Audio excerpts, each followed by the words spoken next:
우리가 출애굽기에서부터 민수기까지 출애굽 애굽을 나오는 것부터 지금 이 민수기의 과정을 오기까지 우리가 이 여정을 세 가지로 나눌 수가 있는데요.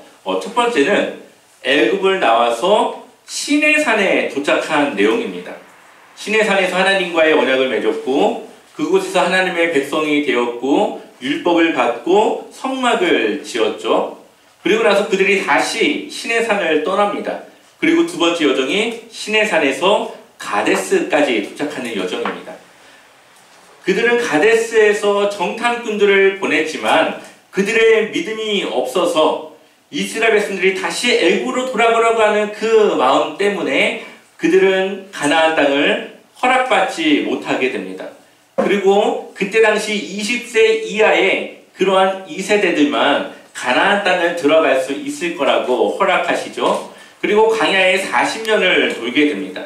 그리고 나서 마지막 세 번째 여정이 가데스, 오늘 이제 가데스에 도착을 하게 되는데 이 가데스에서 요단강 동편, 그러니까 가나안 땅의 동편, 이 모압 평지에 도착하는 이 여정까지가 마지막 세 번째 여정입니다.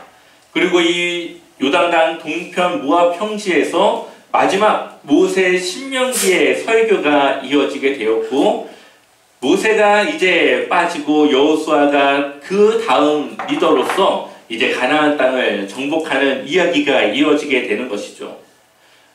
40년이라고 하면은 굉장히 긴 시간들인데 얼마나 많은 일들이 있겠습니까?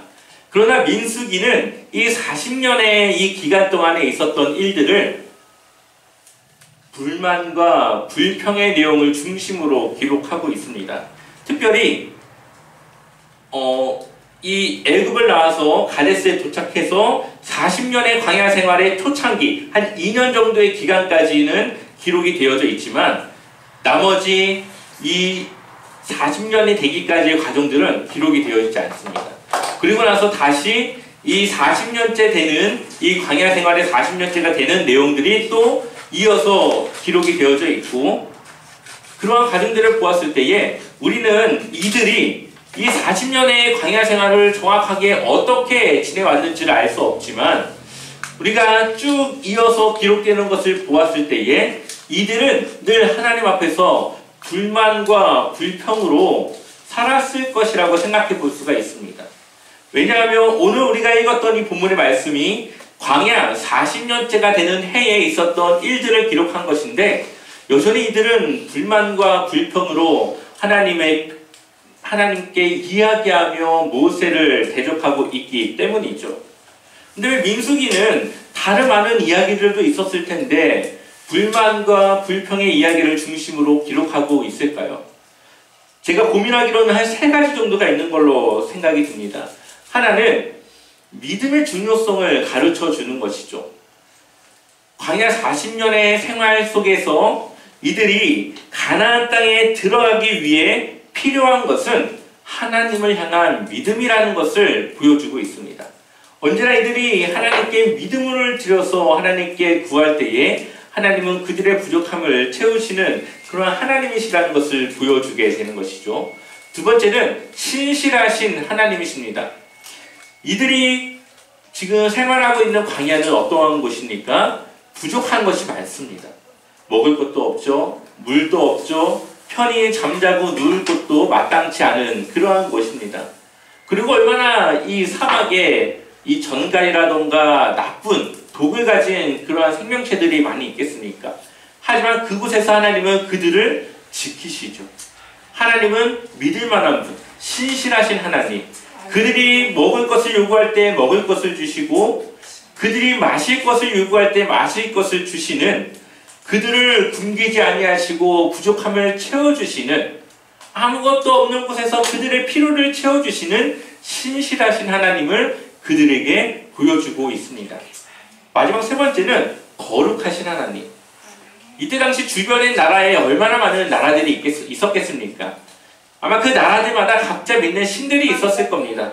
하지만 하나님은 아무것도 없는 이 광야에서 그들을 인도하심을 통하여서 다른 이방인들이 믿고 있는 신들과는 다른 하나님. 그들의 필요를 채울 수 있고 그들의 요구를 들으시는, 직접 들으시고 행동하고 반응할 수 있는 진짜 살아계신 하나님이라는 것을 보여주고 있는 것이죠. 바로 다른 신들과 구별된 거룩하신 하나님을 보여주고 있습니다. 그렇다면 하나님은 이들을 통하여서 하시고자 하는 일은 무엇일까요? 왜 이들을 가나안 땅을 들어가게 하시고자 하는 목적은 무엇일까요? 그것은 하나님의 나라를 세우려고 하는 것이겠죠. 그 하나님의 나라를 세워서 전 세계에, 온 세상에 하나님이 누구신지를 보여주고 싶으신 겁니다. 그리고 그 하나님을 알게 된 다른 나라의 사람들이 이 하나님의 나라에 동참하게 하시고자 하는 것이죠. 그래서 하나님은 늘 자신이 누구인지를 나타내십니다. 애굽에서는 10가지 재앙으로 하나님이 누구신지를 나타내셨고, 또 홍해 앞에서는 바다를 가르는 기적으로 하나님의 능력을 나타내셨습니다. 또한 먹을 것을 구하는 이스라엘 백성들에게는 먹을 것을 주시고 마실 것을 주시는 그 하나님을 통하여 부족한 것을 채우시고 그들의 필요를 채우시는 하나님을 보여주고 있는 것이죠. 이스라엘 백성들은 이러한 광야의 경험들을 통해서 하나님을 알게 되고 그러한 하나님을 믿는 믿음을 갖게 될 것입니다. 그러니 이들이 비록 믿음이 부족해서 광야 생활을 하고 있는 것이지만 이들에게 있어서 광야 생활은 반드시 필요한 과정 중에 하나였다라는 거죠. 가나안 땅을 들어가기 전에 하나님을 향한 믿음을 그들이 갖게 하는 것이고, 가나안 땅에 들어가서는 하나님을 믿는 믿음으로 살아가게 하는 것입니다.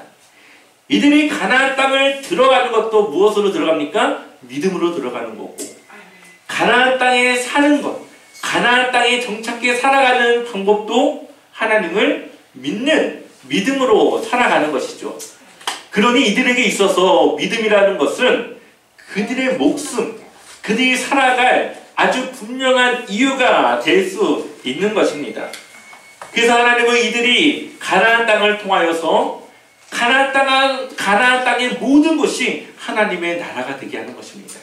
하나님의 방법으로, 하나님의 통치하심으로 그 나라를 하나님의 나라, 바로 하나님이 우리에게 주시고자 하는 하나님의 천국이 그 땅을 통해 이루어지게 하는 것이었죠. 그런데 이 사람들이 그 가나안 땅을 들어가서 믿음으로 살아가야 되기 때문에 하나님은 이들을 훈련시키는 과정으로 광야를 돌게 하는 것입니다. 하지만 저는 이 가나안 땅을 들어가는 것이 곧 천국을 들어가는 것과 같다라고는 이해하지 않습니다. 왜냐하면 그렇게 우리가 가나안 땅을 하나님의 그 천국으로 이해한다면 모세가 가나안 땅을 들어가지 않은 것이 설명이 되지 않고요. 또한 이들이 가나안 땅을 들어갔다가 나중에 이 바벨론의 포로로 잡혀가서 쫓겨나지 않습니까? 그것이 사실 설명이 되지가 않습니다.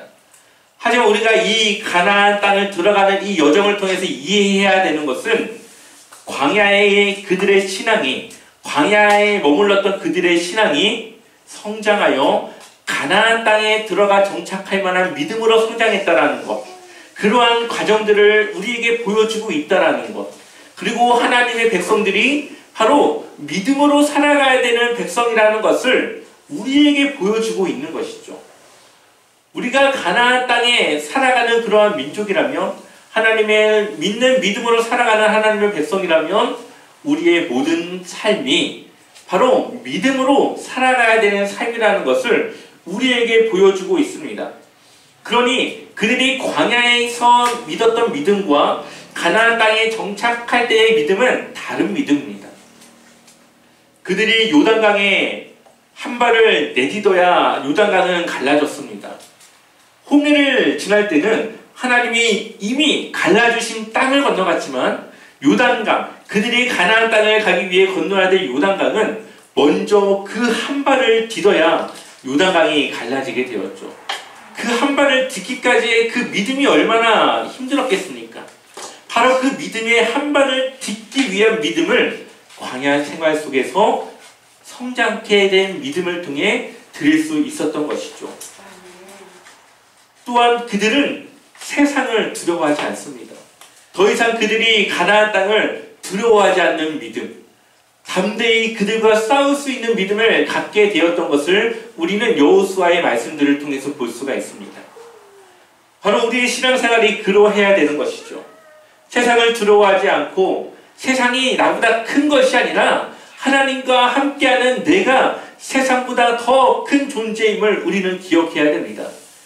하나님과 함께하는 우리 앞의 세상은 작은 존재입니다. 왜냐하면 하나님이 이 세상의 주인이기 때문이죠. 오늘 한번 라합의 고백을 볼까요? 여호수아서 2장 9절의 말씀을 같이 읽어보겠습니다. 함께 읽겠습니다. 말하되 여호와께서 이 땅을 너희에게 주신 줄 내가 안다. 우리가 너희를 심히 두려워하고 이 땅 주민들이 다 너희 앞에서 간단히 눕나니. 아멘. 아직 이스라엘 백성들은 요단강 동편에 있습니다. 그런데 하나님께서 이미 가나안 땅을 주신 걸로 라합이 고백하고 있죠. 시간 문제라고 말하고 있습니다. 그만큼 하나님이 함께 이스라엘 백성들과 함께 하시고 하나님이 하시고자 하는 의지만 가지고 행하시면 못할 것이 없다라고 라합은 고백하고 있는 것이죠. 또한 이것은 라합 혼자의 고백이 아니라 이 땅 주민들이 다 너희 앞에 간담이 녹나니. 이스라엘 백성들은 약한 나라입니다. 싸움이라고는 해본 적도 별로 없고 할 줄도 모르는 그런 민족인데 이 가나안 땅의 모든 민족들이 다 간담이 녹는다라고 고백하고 있죠. 이어서 여호수아서 2장 10절과 11절을 같이 읽어볼까요? 함께 읽어보겠습니다. 이는 너희가 애굽에서 나올 때에 여호와께서 너희 앞에서 홍해물을 마르게 하신 일과 너희가 요단 저쪽에 있는 아모리 사람의 두 왕 시혼과 옥에게 행한 일 곧 그들을 전멸시킨 일을 우리가 들었음이니라. 우리가 듣자 곧 마음이 녹았고 너희로 말미암아 사람이 정신을 잃었나니 너희의 하나님 여호와는 위로는 하늘에서도 아래로는 땅에서도 하나님이시니라. 아멘. 이것이 지금 누구의 고백입니까? 이방 사람 라합의 고백입니다. 라합이 하나님이 행하셨던 일들을 이야기하고 있죠. 애굽에서 있었던 일, 홍해를 가르셨던 일, 또한 요단강 저쪽 편에 있는 아모리 땅의 두 왕과의 싸웠던 일들, 이들은 모두 알고 있었습니다. 그리고 그것을 듣고 하나님이 두려웠고 하나님과 함께하는 이스라엘이 두려웠습니다. 그러니 하나님께서 하시고자 한다면 여리고성 하나쯤 무너뜨리는 것은 아무것도 아니라고 이야기하고 있는 것이죠. 또한 이제는 요단강을 건너 자신들에게 올 그 일들이 무서워서 정신을 잃었다라고 고백하고 있죠. 그리고 나서 라합이 뭐라고 고백합니까? 하늘 위에도 땅 아래에도 하나님이시다. 하나님을 인정하고 고백하고 있습니다. 그리고 라합은 이러한 믿음의 고백과 함께 어떻게 됩니까? 구원을 받죠. 그리고 그의 이름이 예수님의 족보에 기록이 되죠.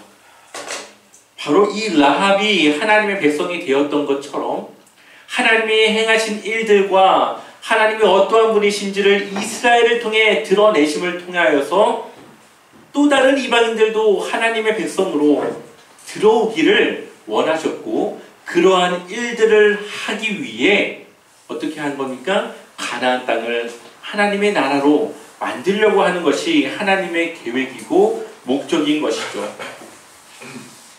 그러기 위해서는 가장 필요한 것이 바로 믿음입니다. 하나님을 온전히 믿는 믿음이죠.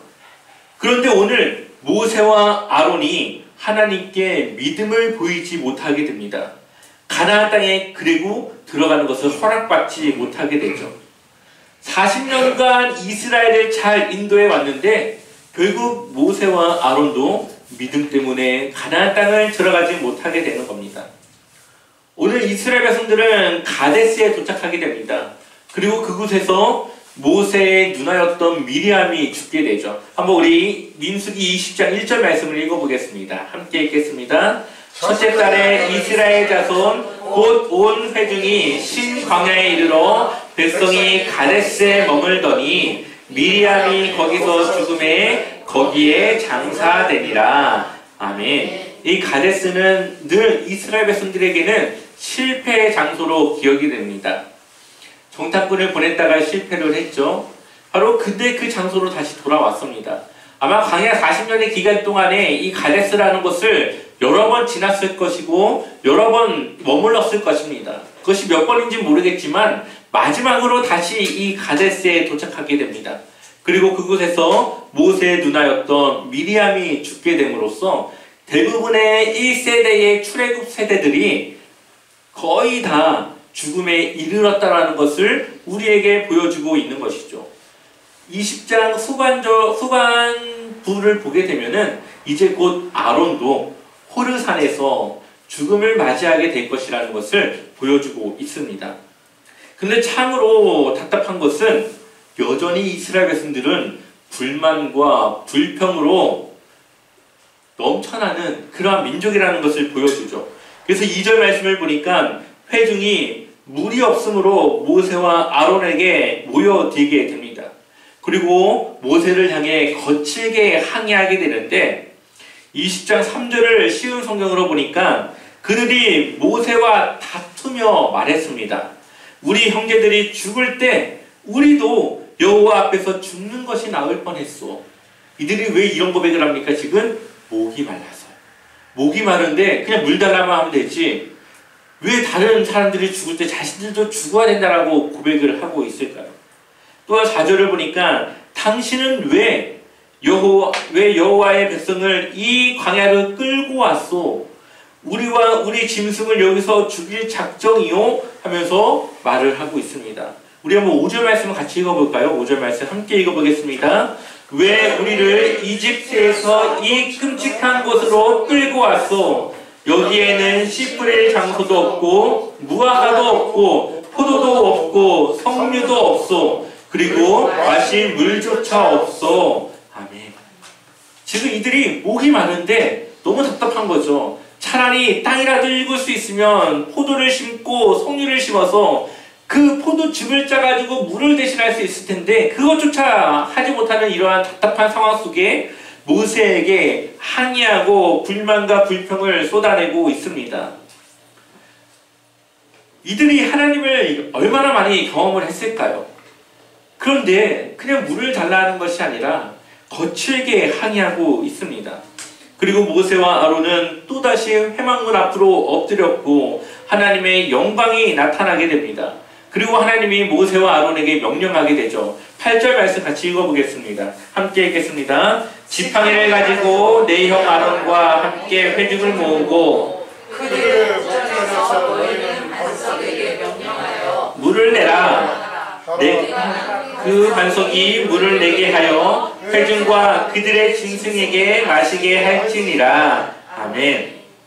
하나님께서 이스라엘 백성들을 향하여서 꾸짖지 않아야 하십니다.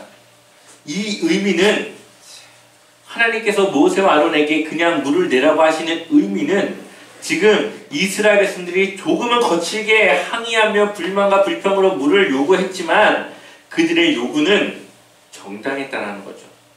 그들은 정말 목이 너무 말라서 생명의 경계선에서 갈증을 호소하고 있다는 것을 하나님이 그들의 마음을 이해하신 겁니다.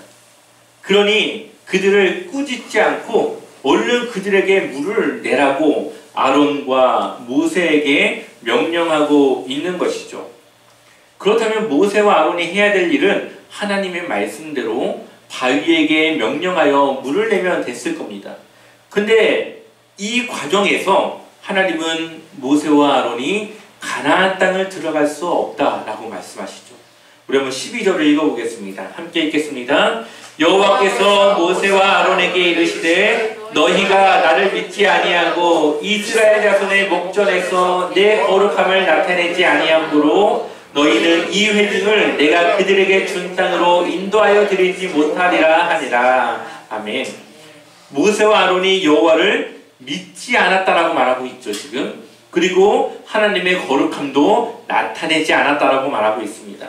그 결과 약속의 땅, 가나안 땅으로 그들을 인도하지 못할 거라고 말씀하시고 있습니다. 그렇다면 어떠한 부분에서 이들이 믿음이 없다라고 하셨을까요? 이 부분은 신학자들 사이에서도 많은 의견이 있습니다. 크게 세 가지 의견이 있는데 그 중에 한 가지가 가장 많은 학자들이 이야기를 하고 그것을 아마 모세의 믿음이 없었던 부분으로 보고 있는데 그것이 어떤 부분이냐? 우리 한번 8절을 먼저 읽어보겠습니다. 함께 읽겠습니다.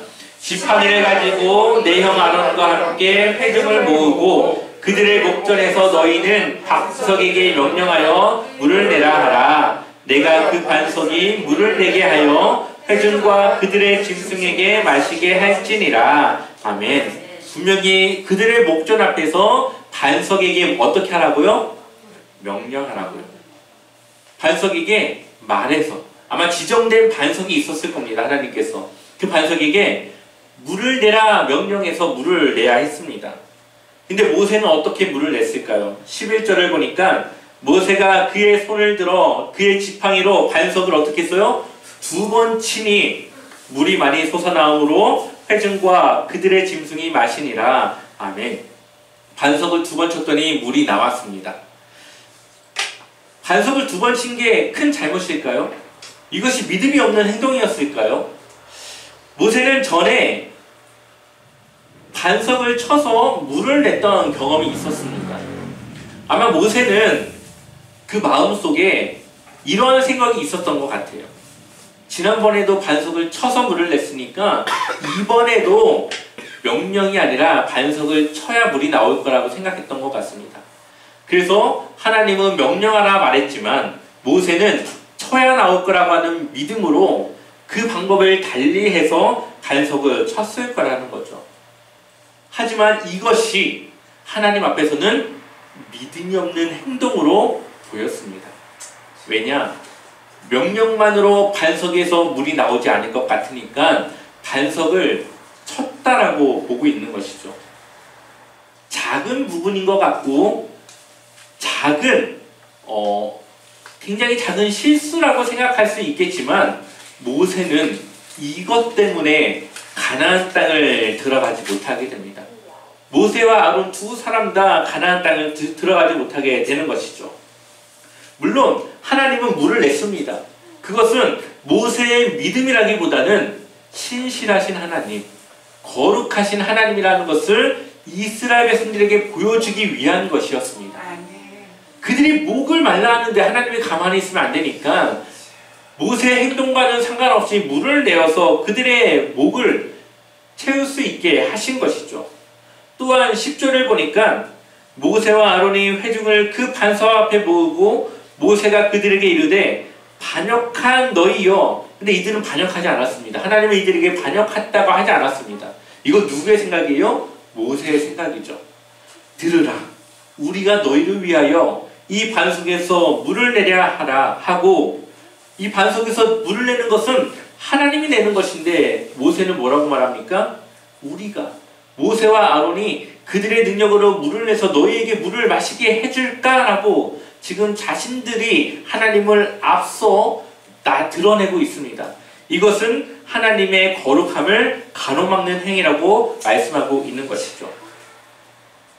그래서 13절에 여호와께서 그들 중에 그 거룩함을 나타냈다라고 말씀하시죠. 모세와 아론이 거룩함을 나타내지 아니하니까 하나님은 신실하게 그 반석에서 물을 내서 그들의 목을 축이게 하심으로 하나님의 거룩하심을 나타낸 것입니다. 우리가 오늘 이 무리바 사건을 통해서 보아야 할 교훈은 두 가지가 있습니다. 하나는 하나님 말씀에 대한 온전한 순종입니다. 모세가 반석에게 명령하지 않고 2번 친 것은 작은 실수라고 볼 수 있겠지만 하나님의 명령에서 벗어난 모세의 잘못은 하나님 앞에서는 큰 것이었습니다. 그 의도와 생각이 어떠했든지 간에 하나님의 명령에 그가 온전히 순종하지 못한 것이었죠. 그리고 그는 가나안 땅에 들어가지 못하게 됩니다. 우리는 하나님의 말씀에 온전하게, 하나님의 말씀에 충실히 우리는 순종해야 합니다. 말씀에서 벗어난 삶이 뭡니까? 바로 죄라고 우리는 알고 있죠. 그러니 하나님의 말씀에 우리가 맞춰 살아가야 됩니다. 하나님 말씀 안에서 살아가야 되는 것이죠. 하나님의 말씀이 우리에게 정해주신 이 테두리 안에서 우리는 살아가야 되는 것입니다. 하나님의 백성으로 살아갈 수 있는 것은 바로 하나님의 말씀으로 살아갈 때 가능한 것이죠. 결국은 믿음의 문제인 것입니다. 우리에게 성경이 요구하는 것은 믿음입니다. 하나님을 신뢰하는 믿음만 있다면 우리는 하나님의 말씀에 철저히 순종하며 나아갈 수 있는 것이죠. 우리가 산상수훈에서 보았듯이 우리 오른밤을 치는 자에게 왼밤을 돌려대라는 것이 우리 의지로는 어려운 일이지만 우리가 믿음, 그렇게 하는 것이 하나님의 말씀이 나에게 원한다고 하는 것을 우리가 믿는 믿음으로 우리는 그러한 일에 순종할 수 있게 되는 것이죠. 우리는 믿음으로 살아가야 되는 것입니다.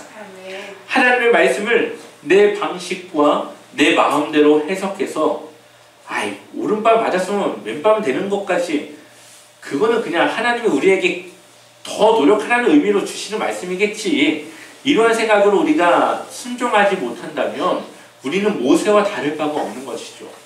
모세의 실수도 아마 그러한 생각에서 나왔을 겁니다. 반석을 치든 명령을 하든 어쨌든 물이 나오면 되는 거니까 라는 생각으로 모세도 그러했을 수도 있습니다. 하지만 그것이 하나님 앞에서는 큰 죄라는 것을 우리에게 보여주듯이 우리는 하나님의 말씀에 온전히 순종하는 믿음으로 나아가야 된다는 것을 우리에게 보여주고 있는 것이죠. 두 번째로는 하나님의 거룩함을 드러내는 삶을 살아야 되는 것입니다.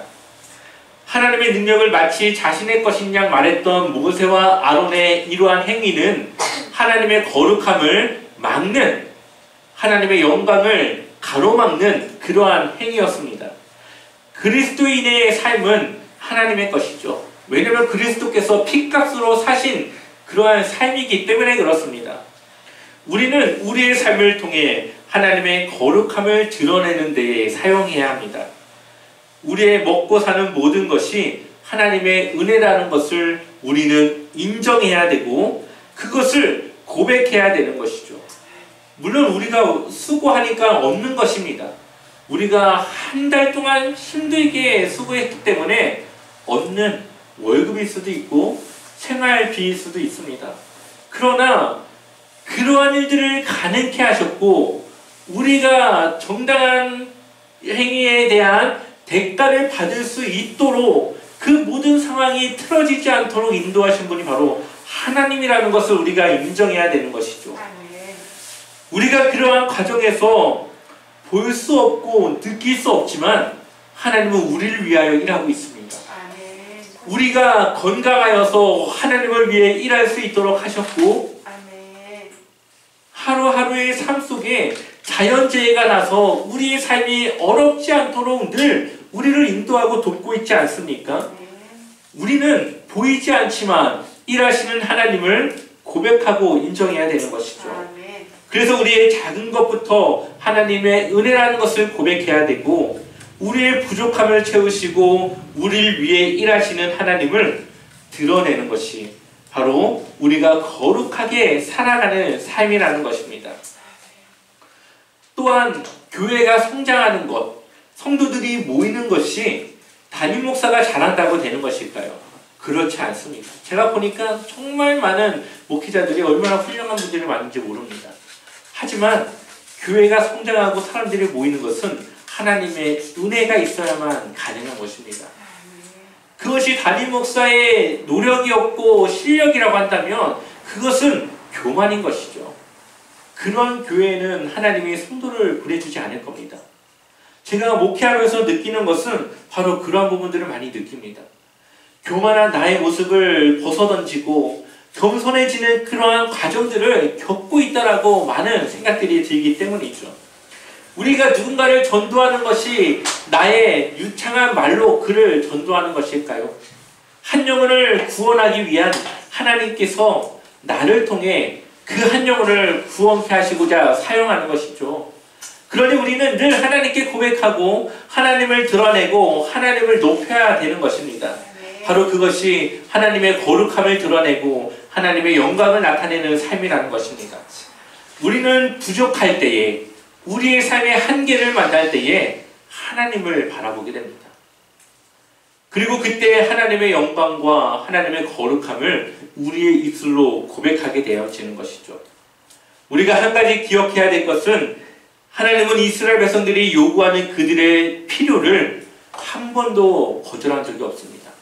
비록 그들의 불만과 불평의 잘못된 모습 때문에 그들을 벌한 적은 있지만 그들이 먹을 것을 요구할 때에, 마실 것을 요구할 때에 하나님은 그들의 요구를 한 번도 거절한 적이 없습니다. 그것은 바로 하나님이 그들의 하나님이시고 그들의 필요를 채워줘야 하는 하나님의 그 의무를 다하시는 것이죠.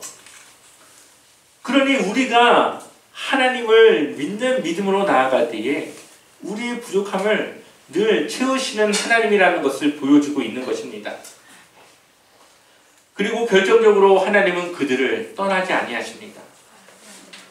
그들이 하나님을 배신하고 애국으로 가려고 하는 그들의 마음까지도 하나님은 헤아리셨고 그들이 여전히 하나님의 백성으로 살아가도록 그들을 이끄시는 것을 우리는 볼 수가 있습니다. 또한 모든 인류의 죄를 용서하기 위해서 하나님의 아들 예수 그리스도를 우리에게 보내주시지 않습니까? 그것은 바로 하나님의 사랑이고 하나님의 거룩함을 보여주는 것입니다. 하나님을 믿지 않는 모든 사람들에게도 해를 공급하시고 비를 내려주시며 그들의 삶 속에서도 건강을 주시고 그들의 삶 속에서도 하나님께서 은혜를 베푸시는 것은 하나님의 거룩함을 나타내는 것이죠. 하나님은 이처럼 우리의 모든 삶을 통해 하나님의 거룩하심을 보여주고 있습니다. 우리는 이제 우리의 믿음으로 하나님을 고백하며 하나님을 드러내며 하나님의 거룩한 삶을 살아가는 그러한 삶으로 나아가는 주님의 귀한 자녀, 주님의 제자가 되시기를 축원합니다.